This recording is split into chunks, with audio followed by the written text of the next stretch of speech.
Hello everybody and welcome back to another Gran Turismo 7 money method video, and in today's video I'm going to be showing you guys a money tune that I have made for this car right here, and that is the Mercedes-AMG GT R.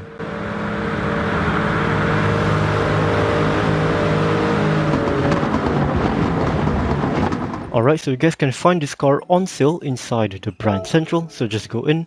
And then once you guys are in, you guys want to go to Europe and then scroll down to Germany, press on AMG. And then once you guys are in, you guys want to go into the showroom and then scrolling to the right, and you will see the car that we will be using today. This is the Mercedes-AMG GT R from the year 2017. It comes in 12 different colors inside the color selection list inside the brand central. So yeah, just go through the colors very quickly.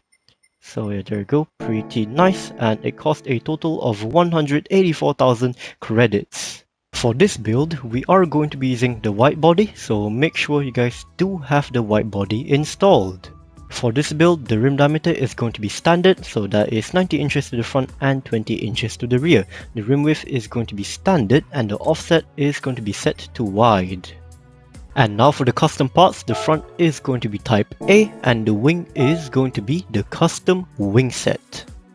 Before we continue, if you guys are enjoying the video so far, be sure to drop a like on the video and subscribe to the channel if you guys haven't already. It helps me out a lot and I would really appreciate it. Anyway, so here is the tune. As you guys can see, this is a 700 pp tune. So starting off with the tires, we are going to be using racing hards. Make sure you guys do have a set of intermediate tires and heavy wet tires, because we might need them for the race that we're gonna do. And then for the suspension, it is going to be the fully customized suspension, and here is the suspension setup.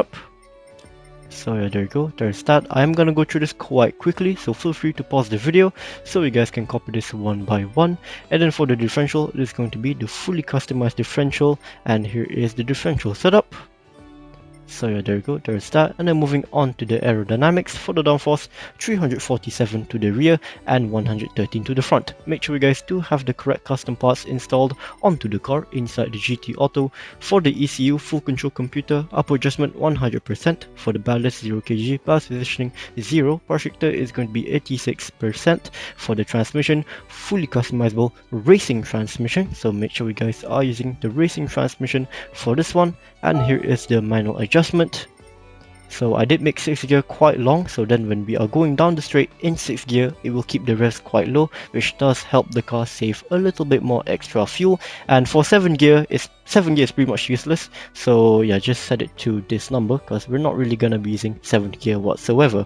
And then moving on to the turbocharger, that is going to be normal, the anti-lag is going to be none, intercooler is going to be normal, air cleaner is going to be normal, muffler, I decided to put on a racing muffler for this car because the standard exhaust for this car, like the standard muffler, it makes the car way too quiet, so I put on a racing muffler just to make it a little louder. And then for the exhaust manifold, that is going to be normal. For the brake system, that is going to be racing, brake pads racing, brake controller, make sure you guys do have that installed. The front and rear balance, I like having it at +4.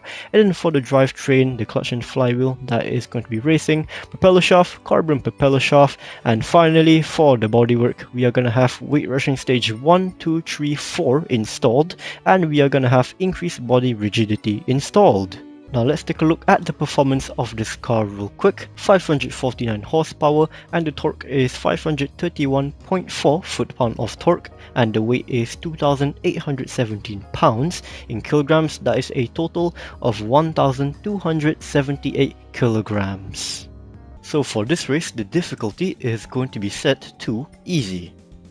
So the race we are going to be doing today will be in Europe, and then over on the left side over here in France, 24 hours of Le Mans, and right here you will see the event that we are going to be doing today. This is the World Touring Car 700. This is an endurance race and it lasts for a total of 30 minutes long. It does have tire and fuel consumption, and this race right here also has random weather. So it might rain or it might not on a random lap, so make sure you guys do have a set of intermediate tires and wet tires just in case if it does rain or not. Alright, it is time for me to walk you guys through on what I've done in this race right here when it comes to the strategy. Also, just a little heads up, the footage that I'm showing you guys right here, the way the race plays through might be a little bit different compared to your own race, and that's because this race right here has random weather.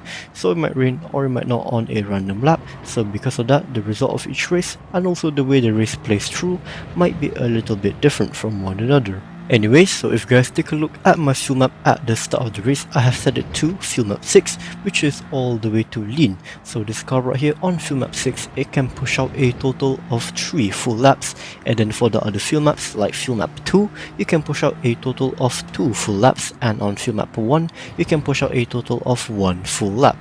So yeah, as you guys can currently see though, at the start of the race, I'm going to be running the car on fuel map 6, which is all the way to lean, and I'm going to be keeping the car on fuel map 6 all the way until I have to pit. Oh, and one more thing, make sure you guys do keep an eye out on the weather radar. Fast forward to the end of lap number 2, so right here I was actually forced to enter the pit lane because if you guys take a look at my weather radar, a decent amount of rain clouds has appeared. So yeah, because of that, I was forced to enter the pit lane right here, and I'm going to be swapping to a set of intermediate tires, and I'll also be refueling the car until it is completely full.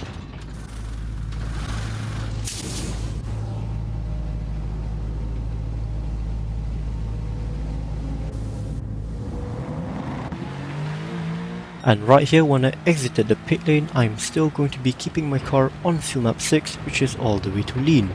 Now fast forward to the end of lap number 5, the rain has gone away, the track is now mostly dry and my fuel is running low. So this is when I'm going to be entering the pit lane again, and I'm going to be swapping to a new set of racing hard tires because as I said just now, the track is now mostly dry, and I'll also be refueling the car until it is completely full.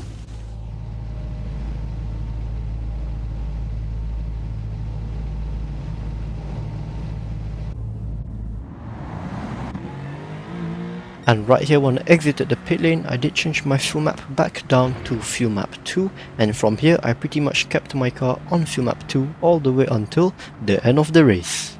Alright, now let's talk about the penalties that can ruin your clean racing bonus for this race right here. So there is only one, and that is if you pass under a yellow flag. So if a yellow flag ever comes up, don't do anything silly, don't get a penalty from the yellow flag, and you and your clean racing bonus should be good. Skipping to the end right here on the final lap, taking the final corners of the Le Mans racetrack, going down the straight and crossing the finish line, finishing first place. And here is the payout. There we go, got my clean racing bonus, and this is the time it took for me to complete the race. And that is going to be the end of today's Gran Turismo 7 Money Method video. So if you guys did enjoy it, be sure to drop a like on the video and subscribe to the channel if you guys haven't already. Thank you all so much for watching, and I will see you all in the next one, and goodbye.